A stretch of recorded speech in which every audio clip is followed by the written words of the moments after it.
Somewhere అక్కడ mistake జరుగుతుంది. శ్మశానం కరెక్ట్ ఉండకపోవడం, చేసే వాళ్ళకి కరెక్ట్ కాదు. అంటే ఇప్పుడు మీరు మాట్లాడిన దాన్ని బట్టి చూస్తే నిజంగా చనిపోయిన వాళ్ళు కోరికలు నెరవేరకుంటే నిజంగా దయాలై తిరుగుతారా, ఆత్మలుగా తిరుగుతారా?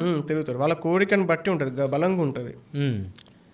దయ్యాలని కాదు. ఫర్ ఎగ్జాంపుల్ ఇది కొంచెం మళ్ళా బియాండ్ లాజిక్ ఉంటుంది కానీ సరే చెప్తాం. మరి చెప్పండి. ఒక దగ్గర ఒక పర్టికులర్ ప్లేస్ ఉండే. అక్కడ ఏమైందంటే ఒక ఆయన ఇట్లానే స్వామీజీ ఉంటుండే. ఆయనకు ఒక కోరిక ఉండే. ఇప్పుడు నేను ఎట్లనైతే 10,000 కోట్లు అంటున్నాను అట్లా ఆయన కూడా కోరిక ఉండే. ఆ కోరిక అన్నది నెరవేరలే ఫర్ సమ్ రీజన్. తను ప్రాక్టికల్గా దాన్ని చేయలేకపోయాడు. ఆయన శివంని ఏం చేసారు అంటే అక్కడే పెట్టేసేసి వీళ్ళు దాన్ని వర్షిప్ చేయడం అనేది స్టార్ట్ చేసారు. ఆ సమాధిని వర్షిప్ చేయడం, దానికి పూలు అంతా పెట్టడం అనేది జరిగింది.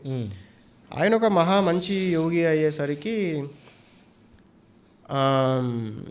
ఆయన ఆత్మ లెక్క ఇప్పుడు మన అరుంధతి సినిమాలు ఎట్లనైతే ఉంటాడో ఈయన అట్లనే అలానే ఉండిపోయాడు.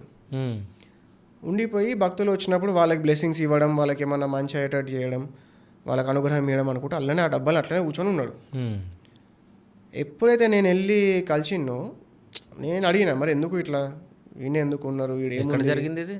ఒక లొకేషన్లో జరిగింది, ఒక క్రీమేషన్ గ్రౌండ్ లాంటి ప్లేస్లో జరిగింది. ఓకే. మరి ఎందుకు ఇక్కడ ఉన్నారు, మరి మీరు ఇప్పుడు వేరే వాళ్ళు అంటే వాళ్ళు పాపాలు చేసి ఉన్నారు, వీళ్ళు ఆయన ప్లెజెంట్నెస్లో ఉన్నాడు, దయ్యం లెక్క ఏదో ఇబ్బందిలో ఏడుచుకుంటలేడు, సుఖంలోనే ఉన్నాడు.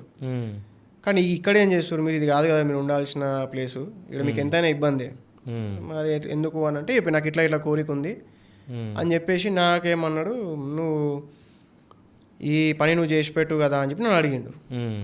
అడిగితే నేనేమన్నా ఎప్పటి లెక్కనే నాకు డబ్బులు ఇవ్వాలా, డబ్బులు ఇస్తే చేస్తా అని చెప్పిన.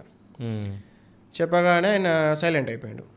సైలెంట్ అయిపోయి నువ్వు డబ్బులు ఆశిస్తున్నావు అని చెప్పి ఆయన కూడా అనుకున్నాడు, మీలానే అనుకున్నాడు. అనుకోగానే నేను కూడా వచ్చేసేసిన అక్కడ నుంచి. సరే థ్యాంక్ యూ చెప్పేసి మాట్లాడేసి వచ్చేసిన.